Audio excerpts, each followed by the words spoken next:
Hello and welcome to Troy Talks Life. My name is Troy Segala and I'm originally from Western Massachusetts and now currently live in Queens, New York, living out my dreams being an aspiring actor, playwright, and overall artist. Troy Talks Life is going to be a weekly podcast with the goal of talking about finding your inner truth and how to live a happy and fulfilling life. I have a lot of fun stories, some inner truths that I have discovered in my short journey of self-discovery, and, now it's my turn to pass them off. Today's episode is called We Are Trees. So let's see what I mean by that.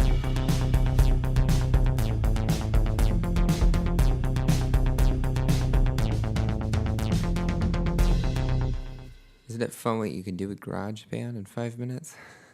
So, we are all trees is my episode today, and I want to lead into this metaphor with annuals are plants that drop their seeds in the fertile soil to then grow small roots and spring up to eventually flower, drop their own seeds, and then die at the end of the season, leaving their seeds to restart the cycle next season.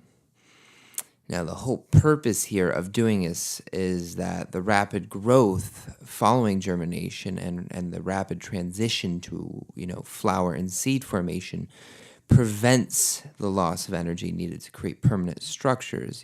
Basically, these plants are growing up and they just want to spray their dirty, nasty, premature seed, all over the place to eventually die at the end of the year. So my point here is that as humans, we are pretty much the opposite of annuals. We grow and live many years, depending if you have health insurance or not. But we do live a lot more than just one season. So this is where I believe we are all trees, because trees grow and live many decades and have to prepare to do so by digging deep into the ground and forming deep roots. Now, if a tree never formed deep roots and began to climb for the sky, it would eventually become unstable, where any outside force could come in, boom, knock it right over, right? It's this process of preparing to live a long life that the tree doesn't skip out on, where annuals do, because screw it, one season, boom. But if you want to be a strong and prosperous tree, you need to find your rooting before you grow upwards. The soil is what I think, would represent what influences us. That could be our family, friends, school, art, culture. Anything that is in our immediate upbringing.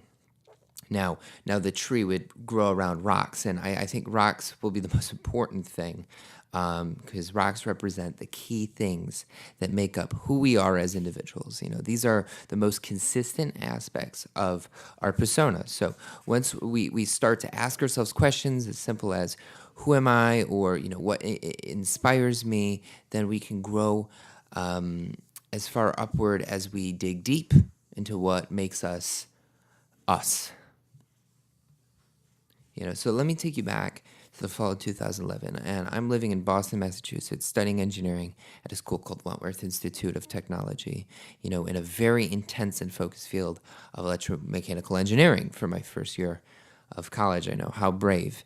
I've never asked myself truly who I was as a person, and I was just really focused on finishing, a vocational tech school as a welder. It just seemed appropriate to take my, capacity to learn and, push it to the farthest level in the field as an engineer. And I was, told by everyone around me that's what, you should do. So my soil was, that pressure to push me. But the thing is, I hadn't discovered what rocks I need to wrap myself around before I start moving forward in my development and my education. Now, as I began to fail and falter my way through the first year, I decided to persevere, in hopes that I could grow upward, that new direction that I chose for my life, And my mind says, move forward, but, my emotion is just like, listen, why don't we just go play guitar in the park? Let's walk around the city at night with a backpack and just explore everything. Fuck it, let's go to a museum. And I just knew that there was something out there that my desire is bringing me to achieving that better sense of, where am I? Where am I right now? Point A. Where am I trying to go?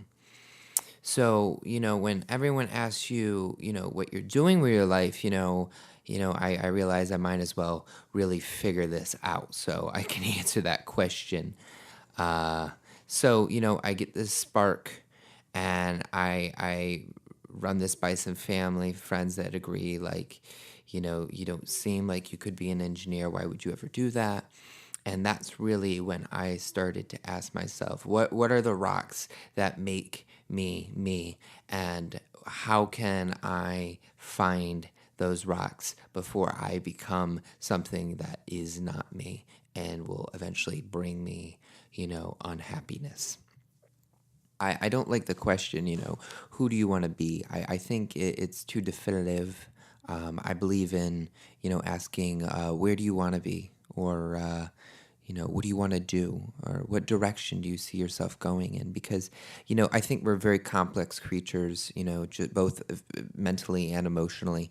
And so, there's a certain flexibility in, how we envision ourselves and where we see ourselves going. And so when we start diving into this self discovery, that's where we start pulling these layers back and determining kind of, where we want to see ourselves. I think it's always changing. So the most important part about reaching point B, in my opinion, is that you have to find where point A is. So the moment you know exactly where you are in your life at this exact moment, how you feel, how other people make you feel, good, bad, indifferent, and you start to develop this understanding of how you react, and you find these consistencies in your life, then I think you will know better yet where to find a direction. I think this is the most important thing. We're going to talk about this in my next episode called the subtraction equation. So for now, stay tuned to soundcloud.com/Troy Talks, my YouTube channel, or check me out at troysegala.com. Thanks.